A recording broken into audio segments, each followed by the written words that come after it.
100 architecture japonaise en 100 jours, jour numéro 9. Aujourd'hui, on est à Atami, au musée d'art MOA.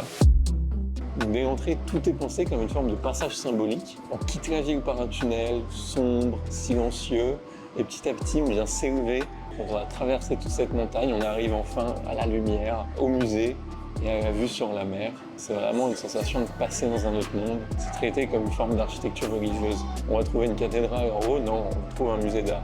Ça marche aussi. Alors le musée a été conçu en 1982 et ensuite rénové en 2017.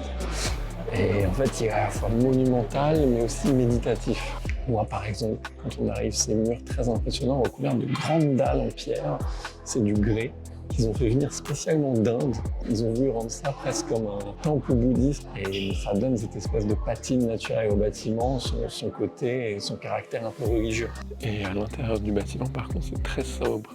Des espaces très épurés, très modernes, mais aussi des espaces beaucoup plus traditionnels, avec ici par exemple une scène de théâtre no. C'était vraiment la volonté du fondateur et du mécène de ce musée, Mokichi Okada, d'avoir un lieu qui vient préserver l'art japonais, qui vient amener l'art japonais à son sommet.